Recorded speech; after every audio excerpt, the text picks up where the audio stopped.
Kondisi pasar masih saja belum membaik. Minggu ini, ada beberapa faktor eksternal dan internal yang akan sangat mempengaruhi pergerakannya. Untuk kita sebagai investor, apa saja yang bisa kita lakukan? Berikut ini analisis IHSG dari Martin Panggabean, Chief Economist IGICO Advisory. Saat ini memang kondisi pasar tanpa arah. Ada dua hal yang masih belum jelas, ya paling tidak ya, yang bisa saya katakan dari faktor eksternal. Faktor yang pertama itu adalah dalam pertemuan G20 minggu lalu, para peserta sudah di-brief oleh China yang mengatakan bahwa mereka sedang melakukan clean up atau pembersihan dari bubble yang kemarin pecah. Nah, itu artinya eksplisit mereka mengatakan bahwa volatilitas yang disebabkan oleh pergerakan pasar Cina, apakah itu yuan maupun harga saham di Shanghai dan Hong Kong, itu masih belum selesai. Masih akan ada dampaknya dalam bentuk volatilitas dan mungkin jatuh. Yang kedua, yang dapat mengganggu adalah arah dari keputusan The Fed tanggal 17. Mereka akan berapat tanggal 16 dan 17, dan pada tanggal 17 September mereka akan mengeluarkan statement apakah mereka akan mulai menaikkan suku bunga. Secara domestik Amerika Serikat, tidak ada keraguan bahwa suku bunga sudah bisa dinaikkan.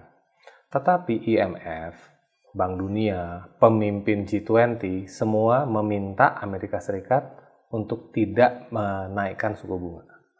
Nah, ini baru pertama kali dalam ingatan saya bahwa kenaikan atau perubahan suku bunga di Amerika Serikat itu harus memberikan bobot yang besar terhadap kondisi global. Nah, dua-dua arah ini secara eksternal akan membuat kondisi pasar itu masih akan bergejolak.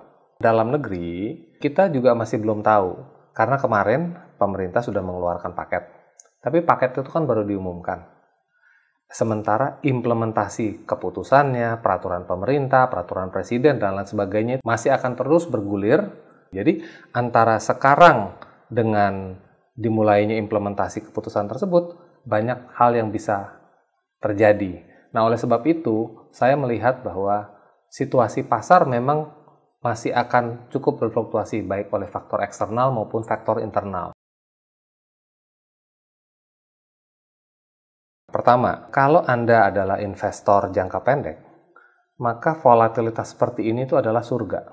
Buy low, sell high, itu sangat berlaku, dan buy low, sell high pada frekuensi yang cepat, ini benar-benar merupakan surga. Jadi misalnya contohnya, paling gampang, kita melihat Astra Internasional, kemarin jatuh ke 5.900, 5.800-an gitu ya. Nah, kita sudah tahu itu adalah trading range yang bukan di situ. Maka kalau misalnya waktu itu kemarin Anda membeli Astra Internasional misalnya, sekarang Anda sudah dapat untung sekitar 5% per tadi siang gitu.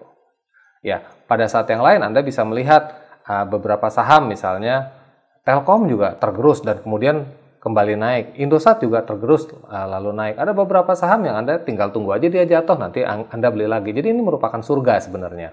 Tetapi kalau Anda adalah investor jangka panjang, sebetulnya yang Anda bisa lakukan adalah, saya percaya Anda bisa melakukan pembelian reksadana sekarang. Saya cukup yakin bahwa dalam tempo 1 atau 2 tahun ke depan, apalagi 2 tahun ke depan, keuntungan Anda itu bisa di atas 20%. Kalau Anda bandingkan dengan investasi misalnya di deposito, atau barangkali tempat-tempat yang lain, itu ada hal-hal yang cukup baik gitu ya. Jadi itu untuk di pasar saham. Di pasar obligasi, itu memang tidak untuk semua, karena jumlah pembeliannya kan harus miliar tuh, ratusan juta atau miliar.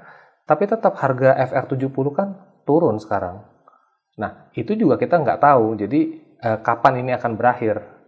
Nah, ini menurut saya juga potensi yang besar. Kurs. Apa yang Anda lihat dengan kurs sekarang?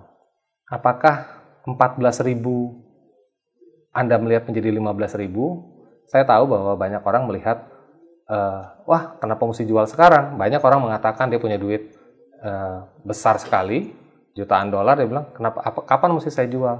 Pertanyaan adalah sekarang, kalau Anda membeli itu di level 12.000 atau bahkan di 11.000, antara Anda menjual di 14.100 dengan 14.200 kan nggak ada bedanya. Secara persentase Anda sudah untung besar sekali, gitu ya. Tetapi kalau memang Anda merasa Anda belum perlu menjualnya sekarang, saya masih punya keyakinan ini masih akan cukup berfluktuasi. Jadi menurut saya saat ini adalah saat yang menarik untuk kita melakukan investasi.